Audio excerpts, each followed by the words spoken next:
বল, শুরু কর। আবার এই যে দুজনের মাঝখানে কোলে ওঠার খুব শখ, কোলে ওঠার নেশাটা ধরিয়ে দিয়েছি, ধরিয়ে দিয়ে আমি এখান থেকে চলে যাব। আমি তাই বলি, তুমি আর বাবা মানে ওর দাদু, এরা যে এরকম করে, কেউ তো এরা যে সবসময় মানে এদেরকে দেখলেই না কেউ হাত বাড়ায় কোলে ওঠার জন্য, হচ্ছে আমাকে দেখলে কিন্তু বাড়ায় না। এই যে হাত বাড়ানোটা শুধু ওরা দুজনেই দেখতে পায়। পুরুষ মানুষের হাতে একটা পুরুষালী ও ভরসা পায় আমার হাতে থাকলে, মানে ওর যা মুখের আয়তন এখন আমার একটা হাতে মোটামুটি একটা ডিউস বলের মতো ধরে যায়, আর এর হাতটা তো আমার ছেলের থেকে সামান্য হয়তো একটু বড়, সুতরাং ওর কোনো উঠতে ঠিক ভরসা পায় না। কি আর করা যায়? যাই হোক, এর এই হ্যাবিটটা করাচ্ছে, কোলে উঠলে পরেই মানে তাই সে শান্ত হচ্ছে। তা আমি বলছি ভালো কথা, ভালো হ্যাবিট করাচ্ছে। এরপর ওখানে যখন ফিরে যাবো শিয়ালদাতে, তখন এই তুমি ওকে ওই কাঁদলে পরে তোমার কোলেই ধরিয়ে দিয়ে যাবো। তখন ওই কাজ আছে, পড়ছি, লিখছি, আমি এসব কিছু শুরু করবো। দরকার বলে সারাদিন কোলে নিয়ে বসে থাকবো, নাকি যেমন করবো তেমন ফল। ঘোড়ার মতো দাঁড়িয়ে দাঁড়িয়ে ঘুমোতে হবে, ওকে নিয়ে দাঁড়িয়ে দাঁড়িয়ে ঘুমাবো আর কি। তো যাই হোক, ষষ্ঠীর যে শিয়ালদার অনুষ্ঠান সেটা তো আপনারা প্রত্যেকে দেখেছেন। আর এবার ব্যারাকপুরের ষষ্ঠীর অনুষ্ঠান প্রত্যেকটাই দুটো দুটো করে হয়, মানে আমাদের প্রত্যেকের জন্মদিনও দুবার করে পালিত হয়। শ্বশুর শাশুড়ির কথা আলাদা, তাদের একবার, আমার আর প্রীতির দুবার করে, ওরও যেটা হবে হয়তো পরবর্তী সময় দুবার করে, আর ষষ্ঠীর অনুষ্ঠানও দুবার করে। স্বাদটা দুবার হওয়ার কথা ছিল, স্বাদটা হয়নি, ওর তাড়ার জন্য একটা স্বাদ মিস হয়ে গেছে, খাওয়াটা ফরফিট হয়ে গেছে। না, তবে ষষ্ঠীর অনুষ্ঠানটা একটা নিয়মই আছে, 6 দিন এবং 21 দিনে করা হয় ছেলেদের। এটাই আমি শুনেছি, মেয়েদের কথাটা বলতে পারবো না কতদিনে, যাই হোক। তো এটা 21 দিনেরটা হচ্ছে। 6 দিনেরটাতে আমি একেবারেই কাহিল ছিলাম প্রচন্ড, এখন অনেকটাই বেটার, সেটা দেখেও বোঝা যাচ্ছে নিশ্চয়ই আমাকে। তো এই আর কি, আজকের দিনটা আশা করি খুব ভালোই কাটবে। আর এবার একটু সুবিকে দেখি। সুবি অর্থাৎ পৃথ্বীরাজের ডাক তার ঘুম ভাঙছে। আগেই বলেছি যে ভালো নাম পৃথ্বীরাজ এবং ডাক নাম নেতাজি সুভাষচন্দ্র বসুকে যে নামে ডাকা হতো সেই নাম। এখানে এখন ফলমূল কাটা চলছে, আর এখানে এরা দুজন স্নান টান সেরে সবার আগে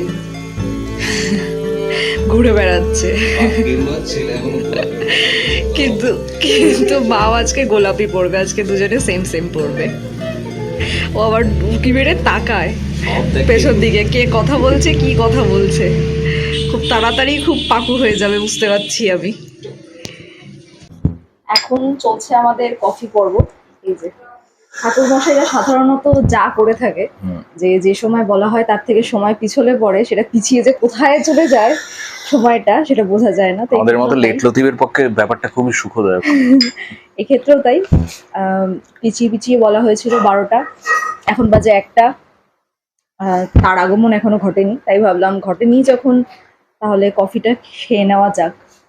মহারাজের আগমনের কারণে ঘুম টুম তো বড় একটা হয় না এখন, রাত্রিবেলা একটা না, তাই কফি এখন ভীষণ একটা প্রয়োজনীয় জিনিস। কফি খাওয়াটা প্রয়োজনীয় আমার দিক থেকে আরো, কারণ ও ব্রেকফাস্ট করেছে। আমি সাধারণত পুজো হলে পুজোর আগে খুব একটা জমিয়ে ব্রেকফাস্ট করি না, না ওর কিছু শারীরিক সমস্যা হচ্ছে যার জন্য উপোসটা ওর পক্ষে ঠিক নয়।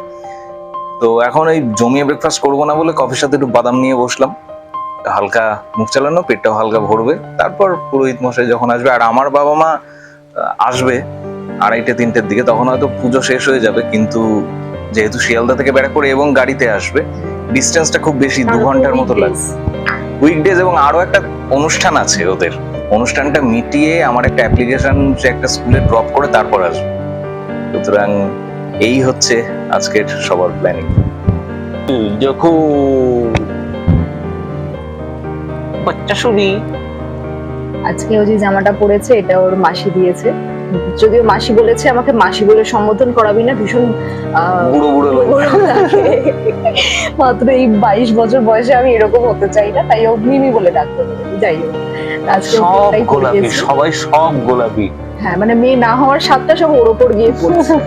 মেয়ে হয়নি, কি হয়েছে, ছেলে হয়েছে, আমি তাকেই মেয়ের মতো সাজাবো, গোলাপি জামা কাপড় পরাবো। আমি ওকে এরকম ঘুমের মধ্যে নাড়ানাড়ি করলেই প্রীতি বলে যে ও পাগলের সাঁকো নাড়াস না, এই উঠবে, কোলে উঠতে চাইবে।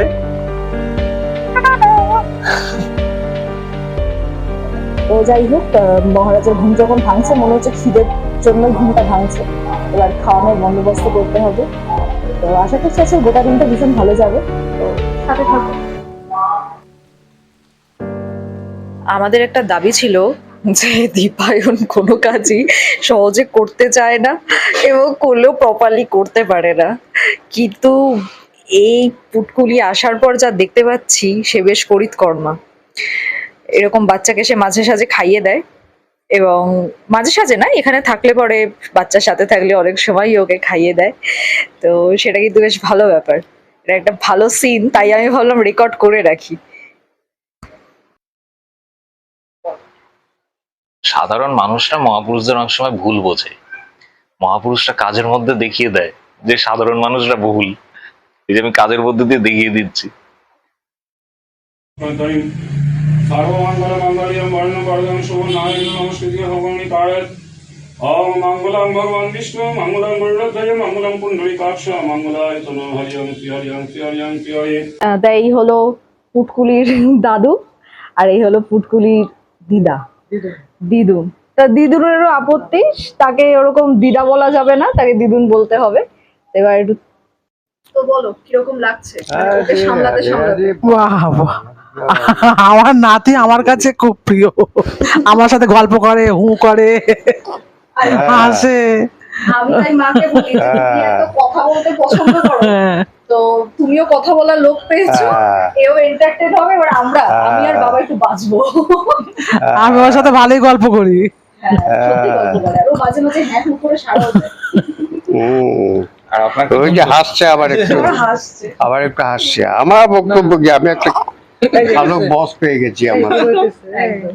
আমার भावय सन्निल्लगोत्राय इति बालदस्य अभियात कुमारस्य स्तुलाश्रीविधेन सर्वा पश्यन्ति पूर्वकामिनो वैन्यकन् षष्ठी देवी पितिकामव गणपत्यादि मनोता प्रिया कुलकषष्ठी प्रिया कर्माहं करिष्यामि। ॐ याज्ञाकृतोदैति दैवं तत् सत्यस्य प्रतिवैतिद्वं कामं यच्छामि ॐ शान्ति सिद्धासं शत्रूणां बुद्धिनाशाय मित्राणाम् उदयाय च ॐ श्रीहरियं श्रीहरियं श्रीहरि ॐ भुरसि भूमिरस्यदितिलोषि विश्वधारा विश्वस्य भुवनस्य धत्ते पृथिवीं यच्च पृथिवीं देवं पृथिवीं मही पुंसिं धनियमोषि धिने देवं धीरत्वं धिनिमं जग्गपतिं धिनिमां जग्गनियमाजिग्र कलसंहामविस्तस्तिन्दव पुनर्जाव्यत्तस्य शानसंस्तन्दुस्वधारा वैश्वती पुनर्माविषाद्रयं पुलिनिया ॐ पुलिनिया फला पुष्पयस्य पुष्पिनिवेशुति पुषात्तमुच्चतमश ॐ वर्णस्य मनवोषि वर्णस्य स्कम्भशरीरित वर्णस्य दिनाशि वर्णस्य मासि ॐ धन्नुनागालन्ना जिङ्गेन सुत्रं धन्यते समुदयं पुलिनिया फला पुष्पयस्य पुष्पिनिवेशुति पुषात्तमुच्चतमश ॐ युवाश्वस्य सहस्यान भवति आनन्दराज कमन्ति सद्दोषमनन्त ॐ सिन्धरीव प्रध्वनि सुगुणाशमति प्रेमति दिवाः हरियान वैकाष्ठाभिन्दिमान पिन्नमान ॐ सृष्टते पत्नावहत्य नक्षत्राणि उपनिषन्व्यत्तम ईश्वरिमान ईशान सर्वलोकस्मिशान ॐ सर्वतीर्थभवं वाणी सर्वदेव समन्वितम् इमां घटनां समरिज्य तिष्ठदेव गणेशास्तां तिंसिलोभजगुद्यं कलङ्गिं तावत्वान् सुस्थिरा भव वामितिभ्यः वन्दे भो नमिति विवन्दे भो नमिति विवन्दे भो नमः एते गन्धपुष्पेते विवन्दे भो नमिति गन्धपुष्पे ततोऽधिपतये ॐ देवाय श्री विष्णवे नमः एते गन्धपुष्पे तत्सम्प्रदानाय निभ्यं पूजनीया देव। কোনদিকে মাথা দেবো?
আচ্ছা, খাওয়া হলো বিরিয়ানি, আমরা সবাই মিলে খাচ্ছিলাম, কারা কারা আছে সেটা দেখাচ্ছি।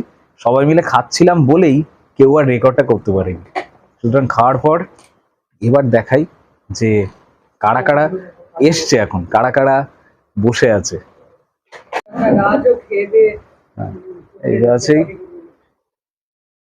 ওই তো সর্বকনিষ্ঠ জন, আর মোড়া ভাঙছে রোনাল্ডো, বাবা মা, শ্বশুর মশাই, এখন আবার শ্বশুর মশাই এবং শাশুড়ি মা আবার বাড়ির পোশাকে চলে এসছেন।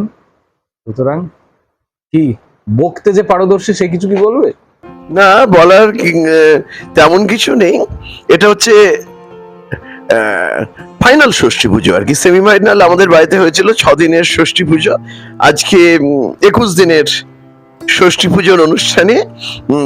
এটা বেশ ভালো যে সেই বিয়ের ক্ষেত্রে যেমন হয়েছিল, বিয়ে মেয়ের বাড়ি আর বৌভাত ছেলের বাড়ি, ঠিক তেমনি ভাবে এখানেও দুবারই ভাগ করে নিয়েছে অনুষ্ঠান বা নবাগত আর কি, যে তাকে সংবর্ধনার দায়িত্ব। ও বাড়িতে 6 দিনের ষষ্ঠী পুজো, আজকে 21 দিনের ষষ্ঠী পুজো সমাপ্ত হলো। আজকে ওই আমরা তথাকথিত অশৌচ মুক্ত, যদিও শুভ অশৌচ এই বস্তুটি যে কেন হয় আমি জানি না, যা শুভ তা আবার কিভাবে অশৌচ।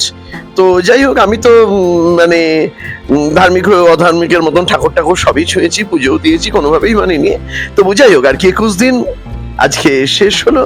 আর আজকে আমাদের প্রথমে আগ্রহ ছিল যে এসে দেখবো যে মাঝের এই প্রায় 12 দিনের মতন, তার মধ্যে আমাদের সেই যে নতুন প্রজন্ম পৃথ্বীরাজ, সে আর কতটা বড় হয়েছে। তো এই আর কি, সব মিলিয়ে আজকের বেশ কিছুটা মনোরম মুহূর্ত।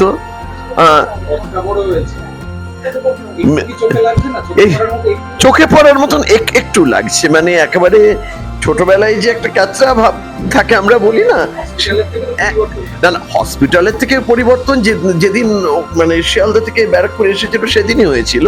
তারপর আরেকটা স্টেপ পরিবর্তন একটুখানি আজকে আমরা পেলাম। কি ঠাম্মা কিছু বলবে নাকি? এখন পরিবর্তনটা ভীষণ এন্ডলেস, এর কোনো শেষ নেই এই পরিবর্তনের। এই পরিবর্তনের শেষে আমরাই পৃথিবী থেকে বিদায় নেব, এতটাই পরিবর্তন হবে। হ্যাঁ, ওর পরিবর্তন যতদিন চলতে থাকবে ততদিনের মধ্যে আমাদের একটা পরিবর্তন হয়ে যাবে। মানে এই কি বলবো, কঠিন থেকে আমরা বায়বীয় হয়ে যাব ততদিনে।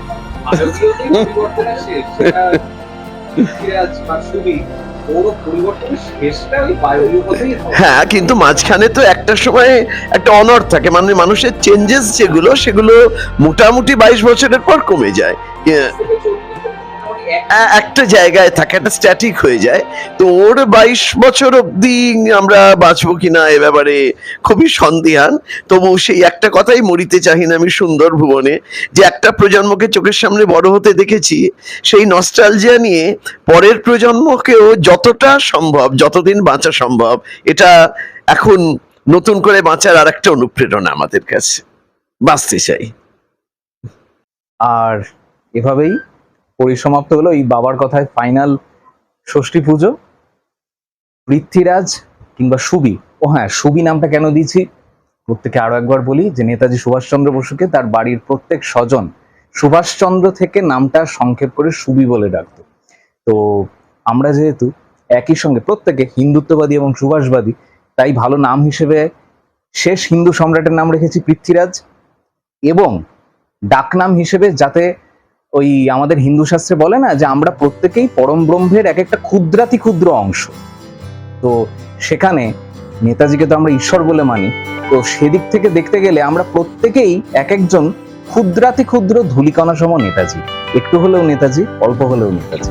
সুতরাং যতবার আমি আমার আত্মজকে সুবি বলে ডাকবো, ততবার মনে হবে যে নেতাজি যেন আমাদের ঘরের কাছেই আছেন। সুবিকে দেখিয়ে ব্লগ এখানে শেষ হবে। প্রত্যেকে সুবির জন্য শুভাকাঙ্ক্ষা অবশ্যই জানাবেন।